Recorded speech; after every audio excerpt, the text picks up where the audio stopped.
Hello everyone, this is Akash. Welcome to my channel. So दोस्तों, video शुरू करने से पहले मेरे कुछ गलती हुआ है जो कि उसके बारे में पहले डिस्कस करेंगे।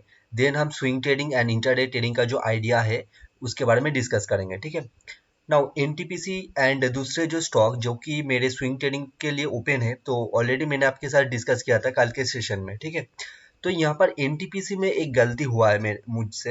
तो वहाँ पर आज मैं इसको जब चेक कर रहा था, क्योंकि ये लगातार एक दो दिन से गिर रहा है, ठीक है। कल एंड आज 2 दिन के जो सेशन है लगातार ये गिर रहा है। तो मैं जब इसको एनालिसिस करने की कोशिश किया था कि कहाँ पर क्या कुछ गलती हुआ है, तो वहाँ पर एक चीज मैंने नोटिस किया।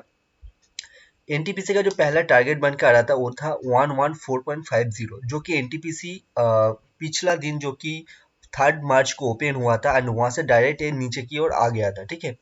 लेकिन दोस्तों, यहाँ पर जो मेन जो चीज मैंने गलती किया है एक्चुअली, मेरा जो पोजीशन साइजिंग है, मेरा जो रिस्क है उसके ऊपर वहां पर मैंने कुछ गलती किया था। गलती इन द सेंस, मान लेते कि मुझे जो क्वांटिटी लेना था वो करीबन 10 से 15 हज़ार क्वांटिटी एक साथ लेना था, ठीक है। मेरा जो रिस्क है उसके अकॉर्डिंग, लेकिन मैंने ओनली वहां पर 3,000 क्वांटिटी लिया था। तो मेरा जो रिस्क रिस्क था वहां पर बहुत ही कम था एंड मेरा उसके अकॉर्डिंग जो रिवार्ड था वहां पर भी कम था।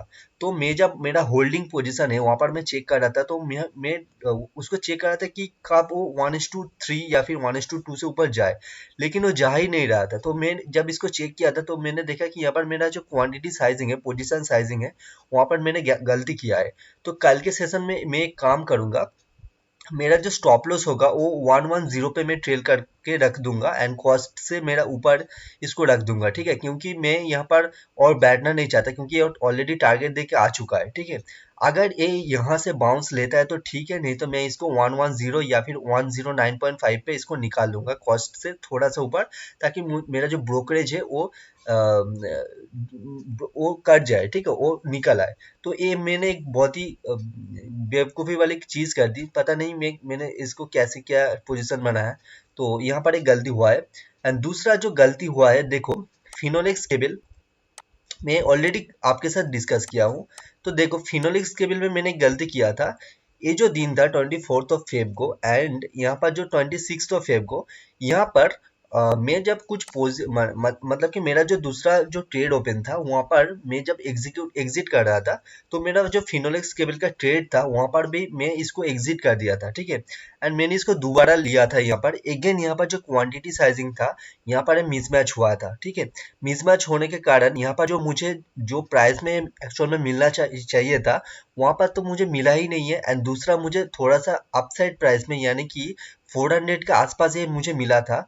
400 399 के आसपास मिला था एंड वहां पर जो क्वांटिटी था वो भी बहुत ही कम था। तो इसीलिए यहाँ पर भी जो प्रॉफिट दिख रहा है, यहाँ पर एक्चुअल में 425 में मेरा जो रिस्क इज टू रिवार्ड बैठ रहा था 1:4 के अकॉर्डिंग, ठीक है। 1:3.8 या फिर 4 के अकॉर्डिंग बैठ रहा था। लेकिन मेरा जो होल्डिंग पोजीशन अभी दिखा रहा है, यहाँ पर मुझे मैक्स टू मैक्स 1:1.8 ही मिलेगा, क्योंकि ये पूरा का पूरा मेरी गलती है एक्चुअल में। एंड आज के सेशन अगर देखेंगे तो ये बहुत ही अच्छा खासा मूवमेंट दिया है, करीबन 4% के ऊपर गेन है। तो मैं ये इसको वेट करूंगा, 425 को ब्रेक करके भी जा सकता है। तो यहाँ पर इससे मैं मैक्सिमम निकालने की कोशिश करूंगा। तो ये दो गलती मैंने तो ऑलरेडी कर दिया है, ठीक है। एंड इसके अलावा भी इस वीक में, यानी कि मंडे का जो सेशन था वहां पर मैंने 3 स्टॉक को मिस किया था, जो आप बिलीव नहीं करोगे कितने बड़े बड़े प्रॉफिट दिया है वहां पर। उसमें से एक है टाटा पावर। तो मैं एक शेयर करती हूँ आपके साथ। तो क्योंकि यहाँ पर ये सारी चीज भी होता है मार्केट में, जो कि आपको जानना बिल्कुल जरूरी है, ठीक है। तो इसको मैं निकाल देती हूँ यहाँ पर। तो देखो, 93.4 में एक्चुअल में मैं इसको लेना चाहता था एंड यहाँ पर जो 26 ऑफ फेब को मार्केट जब गिर रहा था, इसको मैंने देखा नहीं था, ठीक है। तो मैं इस दिन जो एंड ऑफ द डे मेरा एनालिसिस होता है, तो यहाँ पर मैं इसको नोटिस किया, तो मैं उसके बाद नेक्स्ट दिन यहाँ पर वेट कर रहा था इसको नीचे गिरावट होने के लिए। लेकिन देखो, दूसरे दिन 1 मार्च यहाँ पर मेरा जो लेवल था इसको हिट करते ही यहाँ पर देखो अपसाइड मूवमेंट दिया था। तो यहाँ पर अगर हम सिंपल ये जो लेवल यहाँ से इसको कैलकुलेट करने की कोशिश करें, मैं तो एक्चुअल लेवल भी आपको नहीं बता रही हूँ, ठीक है। मैं स्टॉप लॉस को थोड़ा बड़ा करके ही आपको दिखा देती हूँ। देखो, आज के सेशन तक ये करीबन 1:8 से ऊपर दे चुका है, ठीक है। नाउ एक और चीज मैं आपको दिखाती हूँ, जो है जे एन के बैंक, देखो जे एन के बैंक एक ऐसा ट्रेड है मेरा, यहाँ पर अगर मुझे रिस्क टू रिवार्ड मिलेगा तो 1:25 मिलेगा, क्योंकि यहाँ पर जो मेरा रिस्क है वहाँ पर रिस्क ओनली 20 पैसा है, 20 या फिर 25 पैसे का मेरा रिस्क है, ठीक है। एंड जो पोजीशन यहाँ पर बनाया गया था वो था 29.05 पे, ओके। तो यहाँ पर जो रिस्क टू रिवार्ड मुझे जो दिख रहा है 35.90 पर, वहाँ पर 1:25 है। तो यहाँ पर मैं क्या करूंगा, मार्केट क्या बहुत ही अप डाउन बिहेवियर कर रहा है, ठीक है। तो यहाँ पर आप बिलीव नहीं करोगे, ये जो लेवल से टकरा के आया है यहाँ पर 1:12 देके ये नीचे आया है, ओके।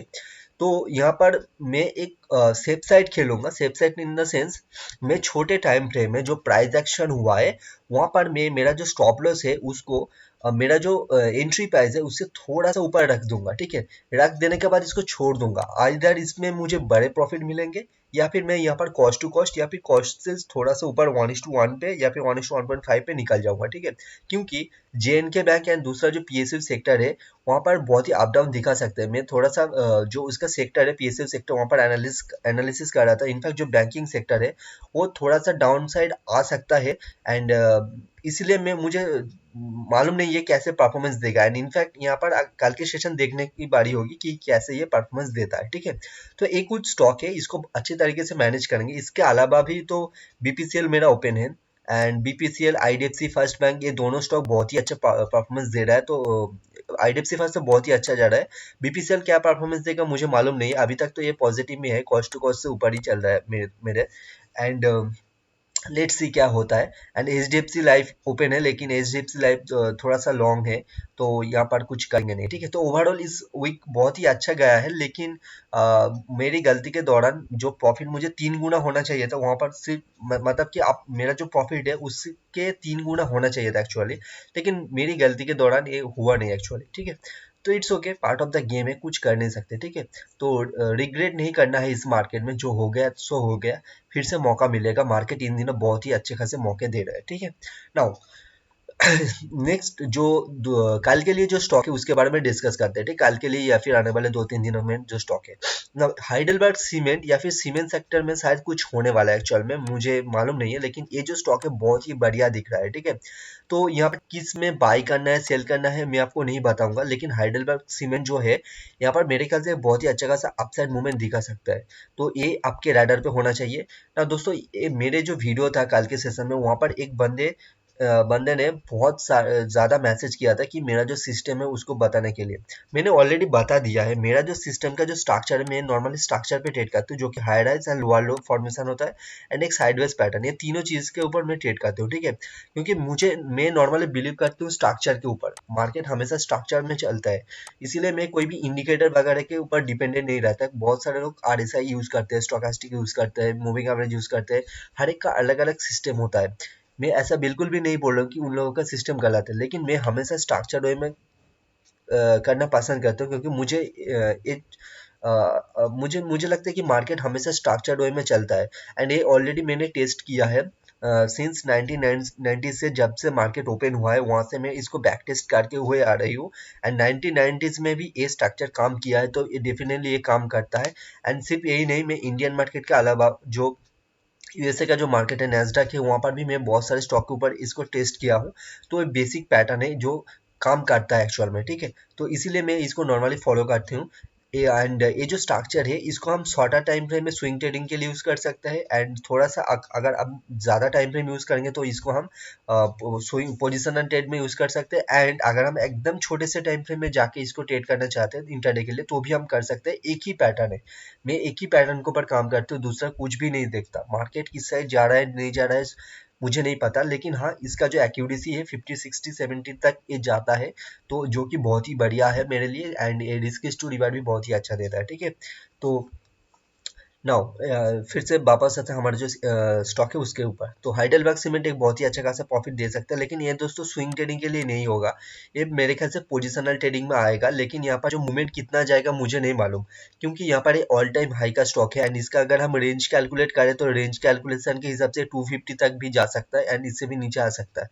तो कुछ कह नहीं सकते यहाँ पर, लेट्स सी क्या होता है। इसके अलावा जो स्टॉक है वो है एप्कोटेक्स। नाउ एप्कोटेक्स मुझे इतना अच्छा नहीं लग रहा है, क्योंकि यहाँ पर अगर ब्रेकआउट होता है तो यहाँ पर बहुत ज़्यादा रेजिस्टेंस है यहाँ पर 197 के आसपास, तो इसको अवॉइड करेंगे।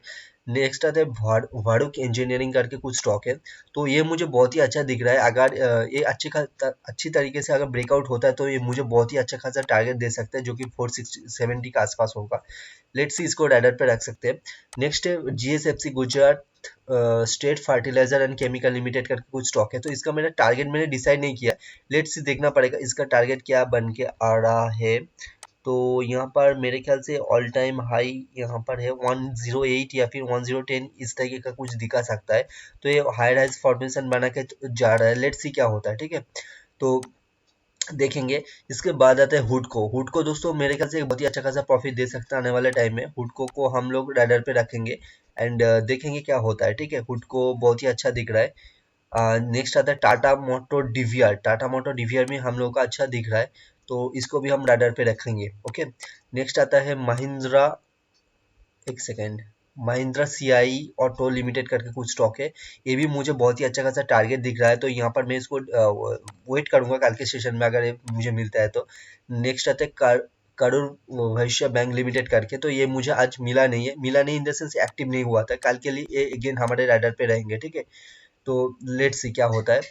नेक्स्ट आता है टीवी टुडे करके जो स्टॉक था, अगेन ये हमारे राइडर पे था। आज के सेशन में एक्टिव नहीं हुआ, कल के सेशन के लिए अगेन देखेंगे। Next Snyder. स्नाइडर मेरे हमारे राइडर से बाहर हो चुका है, तो इसको हम अवॉइड करेंगे और कुछ स्टॉक है नहीं, ठीक है।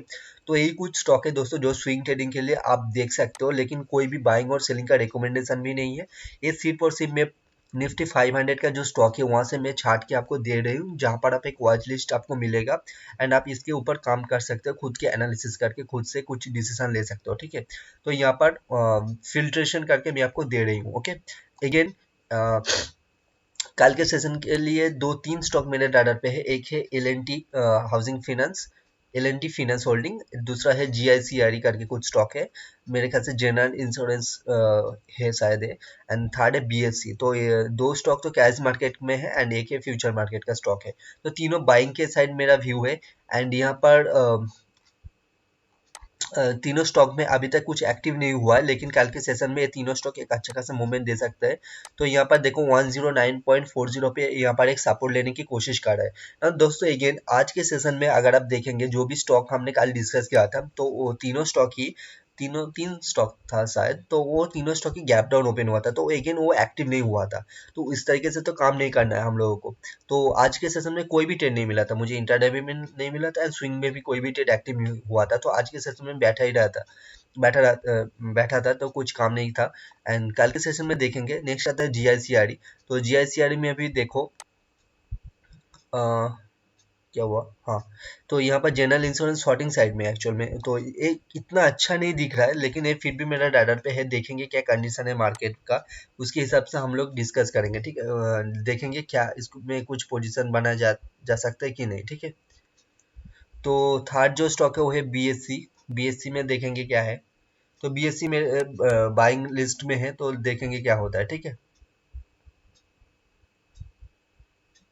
तो ये तीनों स्टॉक है दोस्तों, और कुछ है नहीं एक्चुअल में।